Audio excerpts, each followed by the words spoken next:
It's time to get the transmission in. Just moving forward, I'm only gonna have enough space in this SD card to go over torques and such. So before I get started and putting this back in, I just wanted to show you I have everything cleaned up. All the mating surfaces, the transmission bell housing all cleaned up because there was, oil all over the place. But I have all the, the clutches and the pressure plates, mating surfaces super clean. I just degreased it and wiped it down. Got the flywheel all ready. If you're doing this for the first time, I definitely recommend getting your flywheel resurfaced. I just went to a transmission shop actually that I know I'm pretty tight with, and they resurfaced it for like 20 bucks. You get your flywheel resurfaced, I definitely recommend it if you're putting in a new clutch. Put some grease in the pilot bearing there. Got some Amsoil like wheel bearing grease on there. It's I don't want to put it here because it's just gonna get squeezed off basically and then get thrown around the clutch. So put it in the flywheel, not on the input shaft. So I got everything ready to go. I got this little spacer plate cleaned up, ready to start. So haven't filled it with oil, but have everything cleaned. Everything turned out really good again. I have my clutch alignment tool there ready to go. So I'm gonna go ahead and put this on. And again, from here on, I'm just gonna seriously just put on parts and then tell you the torque spec and move forward. So I just don't have enough space in my SD card, and I'm on my last one. So all right, let's get started. All right guys, I'm gonna put the flywheel on. You wanna torque the flywheel bolts to 60 foot-pounds. This is your first torque of the day, whatever. I would definitely recommend starting at a lower torque and working your way up to kind of warm up the torque wrench. So have your bit ready. This thing is heavy and it will just slide off towards you, so this is awkward for me. You hold it at the bottom. So again, 60 foot-pounds. So at 30 and then work my way up to 40, and now I'm doing the 60.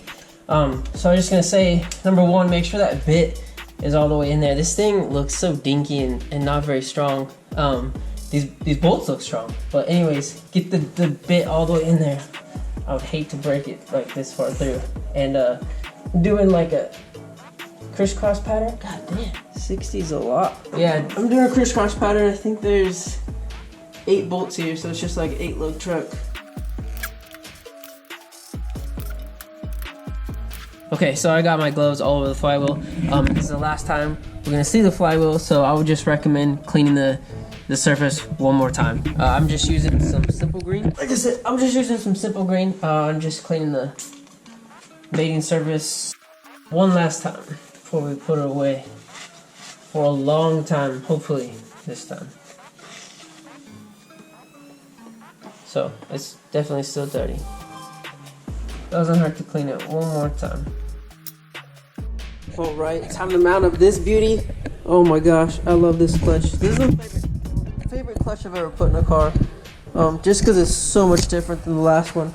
This is a Spec Clutch's stage 2 plus clutch, so it bridges the gap between 2 and a 3. One side's carbon, one side's Kevlar. So it has the drivability of a stage 2, but just with a lot, I think like 15 to 20% higher clamping force from the pressure plate. So awesome clutch if you need a clutch. It's like 430 bucks. But have the alignment tool ready. One side is the flywheel side. I think this is Kevlar. Pretty sure this is carbon. Basic clutch shot from here. And here's that beautiful pressure plate. So this must be like their stage 3 pressure plate, I'm guessing, but it works awesome together. So these bolts are going to be 37 foot-pounds. This will actually stay on these alignment pins pretty well. That's helpful. So again, like I said, 37 foot-pounds. I'm just swapping around. I don't know the torque sequence of a clutch, so I'm just doing a crisscross pattern. But when I was tightening, I was kind of just bouncing back and forth crisscross to kind of cinch it down evenly. Torqued all of them. I'm just going around one more time, just to make sure. They're all good to go. This thing's beautiful though. This thing is beautiful, no? I love this clutch. I'm not even mad to see it again. It's gorgeous. So just cause I only get to see it one more time. Oh, pretty. I'm gonna get it all clean. One more time. But next step is put the transmission in. So that's gonna have to wait till after lunch. But yeah, when I get back, put the transmission in. Almost done. Oh, she's so pretty. All right, guys, almost there. Woo! Transmission time. I'm putting it back in the Jeep now. If I could recommend one thing before you get this all in there and start connecting all the connectors and stuff, is get some electrical connector cleaner and kind of clean out all the connectors. I already did that since I just did all this, but these were all filled with dirt and sand and stuff. So yeah, if I could recommend something, it would be to just clean all the connectors inside and then all the harnesses, and you'll be set.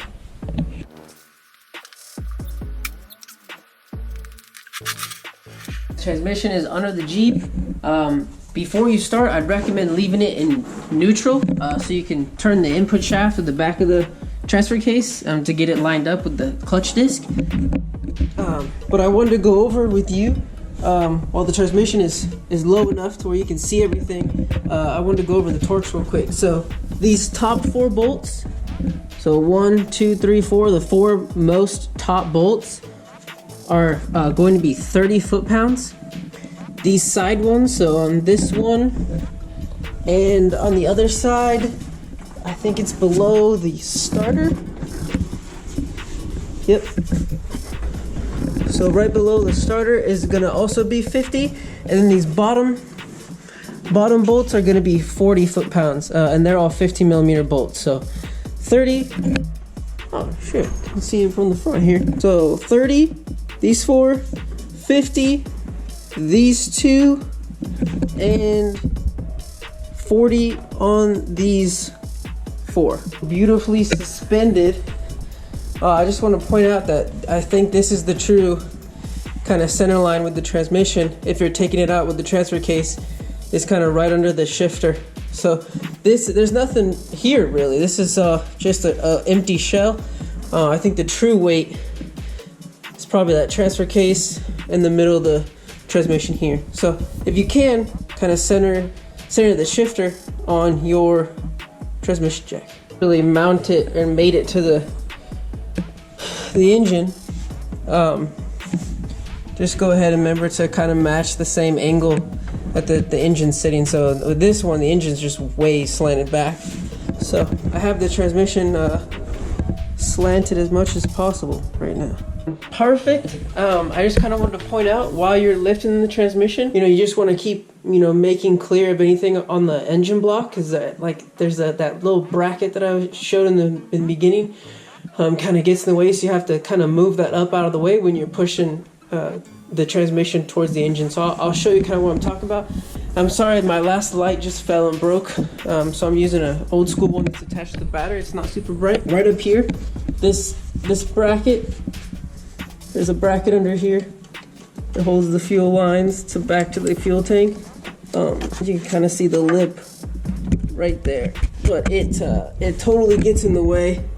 So you just have to lift it up out of the way while you're pushing it in. So I actually have the input shaft into the clutch disc right now, so everything's perfectly aligned. I just have to keep, pushing forward, so everything aligns super easy.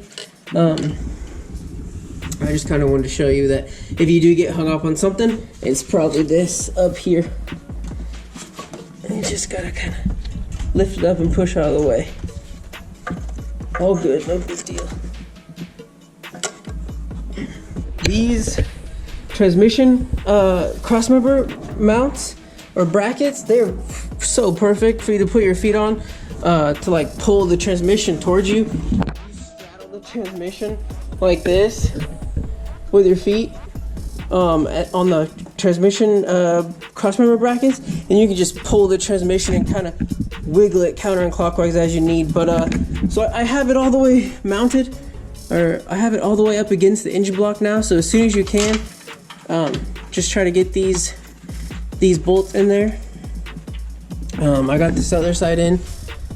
Maybe you can't see it, but it's just under the starter. So these are the 2 bolts that you would torque down to about 50 foot-pounds. I honestly don't know that I'm going to torque them that high. But if it feels right, do it. But it's going into aluminum, so I don't know how confident I am in that. But yeah, transmission's all the way up, mounted against the engine. Kind of just wiggle it again to kind of help those. There's dowels that fit into the bell housing. I had showed you before. They're actually right in there. You can see there's a dowel in there that slides into the transmission bell housing. Those are both lined up now. I'm just having kind of a hard time screwing this. There we go. Yeah, I would use that kind of to pull the transmission together. Transmission into the engine. It's a 18 millimeter. So yeah, it's going good. Again, just wiggling it around. Got that bracket over the bell housing too. You can see. Just gotta kind of pry it up and lift it up over. Looking good. Lots of room. This body lift, I hate it, but it's super helpful. Super helpful when you're doing a transmission. But yeah, it's coming off as soon as this thing is operational. Once you got the bolts in and everything's all, you know, tightened and torqued down, you can pretty much take the transmission out and put the floor jack under the transfer case. I just wanted to, you know, explain something real quick while I'm not going over the torque. I guess I did, but you know, there is a torquing sequence on this dust cover. I'm not putting it on. Because I want to make sure this thing is not leaking again. Like I said, I'm like 98% sure this thing is not going to leak. But just in case it does, I want to see. I actually don't know what else to do if it does start leaking, so I might as well put it on, but I'm not going to. So I'm going to go over real quick the torque sequence of these bolts. It's not that complicated, but you can do some damage if you do it wrong. All right, I'm going to go ahead. I'm gonna go ahead and get rid of the transmission jack. It's time to put the transmission mount on and the transmission crossmember. So it's kind of important. It could turn out bad if you screw this up. So I'm just gonna demonstrate it.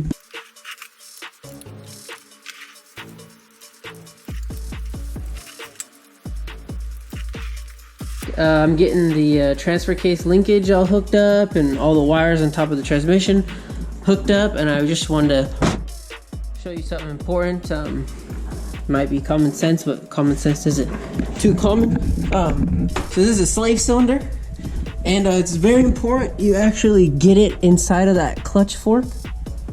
So I have the clutch fork all greased up, and you just need to make sure that this plastic tip on the end of the slave cylinder doesn't fall off. I actually found an extra one inside the bell housing when I was doing the clutch the first time, so that can fall off. So be careful, just make sure you get it inside that clutch fork and tighten these nuts to 17 foot-pounds.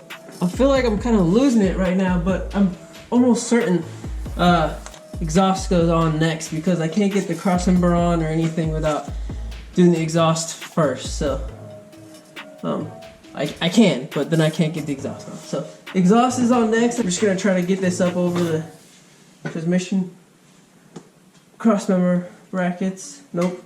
Get it up towards the manifolds first.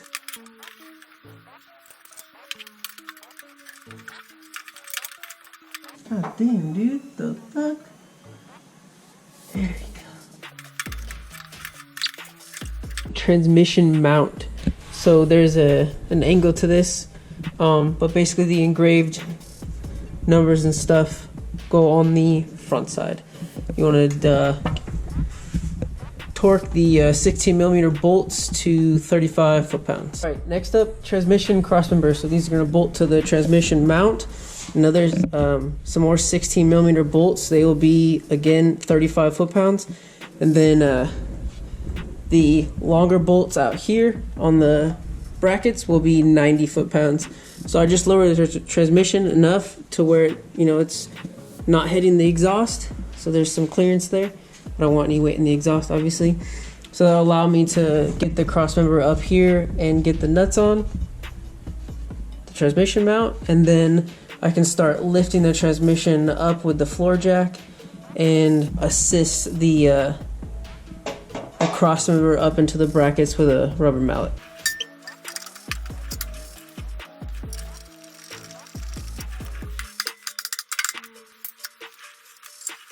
Transmission is in. Bam. Cross member's in. Torqued. Oh yeah. So next thing I'm gonna do is these the rear drive line. This is actually the propeller shaft. That's what it's called. So the drive line to transfer case flange is 15 foot-pounds of those little 8mm bolts. Alright guys, fuel tank is next. From here on out, you know, everything's pretty simple. You got the fuel tank, the front drive line, skid plates, starter, simple stuff. So I hope this video helped you guys out. If you like it, let me know. You know, I have some other cool stuff I got some more bead-locks to assemble. I got some other cool parts coming for the Jeep. So if you like the video, let me know. You know, if not, I tried to help. You know, good luck. I'm gonna put a link in the description below to some torque specs I found. I hope that helps you guys out. If, you know, any questions you have, I'll do my best to answer. But for real, seriously, good luck. I hope you only have to do this job once. Thanks.